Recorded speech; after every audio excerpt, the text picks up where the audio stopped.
And you lasted for 2 years? More than, sir. Hindi umabot, sir. Before Paano nag-stay. yung more than na hindi umabot? Bali, hanggang March of 1997, sir. Eh, tinatanong ko lang naman kung 2 years. Eh, sabi mo, hindi magkaugma yung sagot mo kasi.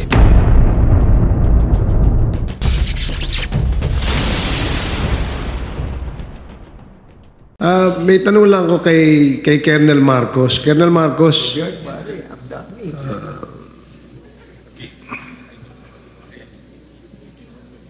yung bang prior to your assignment sa Region 8, you're the regional what do you call that? Anong position niya, no? Regional Chief. Regional Chief ng CIDG sa Region 8. Yes, Mr. Chair. Prior to that, anong assignment mo? Deputy Provincial Director po of Leyte PPO, sir. So sa PPO ka dati. And then eventually, nung after 2016, napunta ka sa CIDG as Regional Chief. By July, sir. July of 2016. Yes, sir. Kanina kasi nabanggit ni Colonel Garma na ang tinatanong ko kasi, paano ba nagkakaroon ng assignment? No, halimbawa, in example ko kasi kanina, si Colonel Patay, from Davao del Norte, nailipat siya dito sa Quezon City. So, ang sagot sa akin ni Colonel Garma, mayroong mga nagbo-volunteer. Example daw niya, kagaya mo, nag-volunteer ka dyan sa Region 8 because kaya mo raw mag-deliver. And in the lingo of the members of the PNP, nagkakaintindihan kayo pagka pinag-usapan yung deliver. Tama ba yun?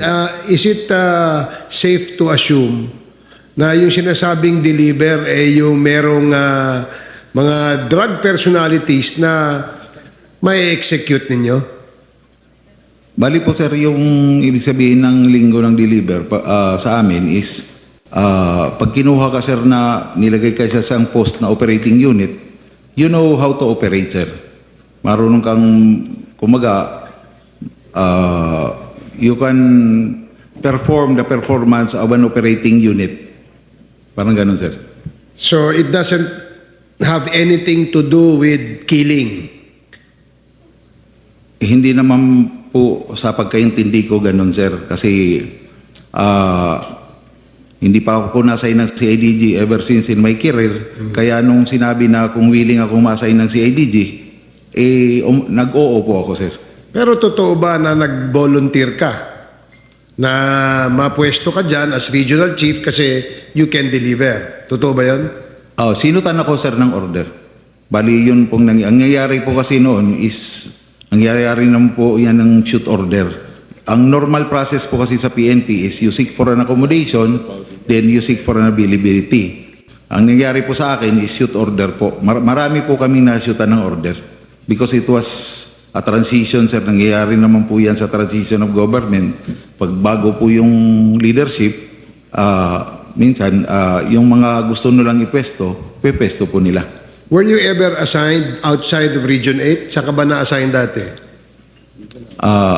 I was assigned, sir, in Malacanang as PSD member during President Ramos' time.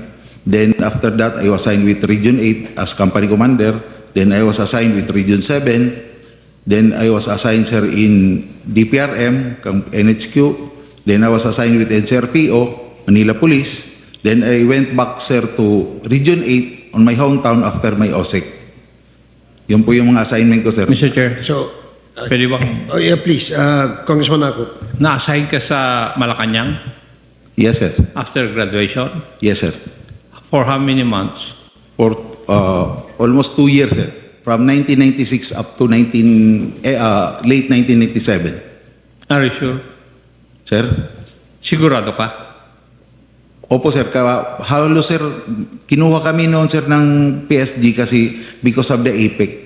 Yes. Yeah, po. Yun ang totoo. Opo, sir. Yung buong class ninyo kinuha dahil may international activity na mangyayari noon dito sa ating bansa. Opo, sir. And you lasted for 2 years? More than, sir. Hindi umabot, sir. Before Paano nag- yung more than na hindi umabot? Bali, hanggang March of 1997, sir. Tinatanong ko lang naman kung 2 years. Sabi mo, hindi magkaugma yung sagot mo kasi. Thank you, Mr. Chair. Thank you, Congressman Akop. So the next to interpellate is Congressman Lordan Suwan. You have 10 minutes. Thank you, Mr. Chair. May I ask Ms. Garma, again, why were you crying as you were reading your affidavit earlier?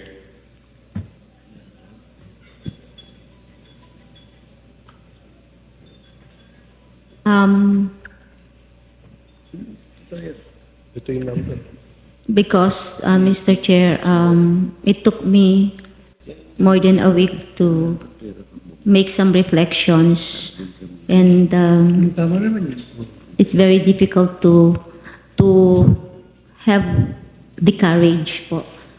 So, although I have decided naman po, I think it has something to do with my courage to come out po. What convinced you to come out? Sabi ko nga, I made some reflections, and I have to go back to yung values ko na lagi ko sinasabi, at sinasabi ko rin sa anak ko palagi, and even to my relatives, I would always say the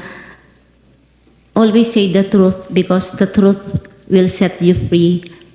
And that was the same statement that my daughter told me before I appeared before this Quadcom, Mr. Chair. So, nakaroon po lang ng time when I was inside the detention facility of the Congress to reflect, Mr. Chair.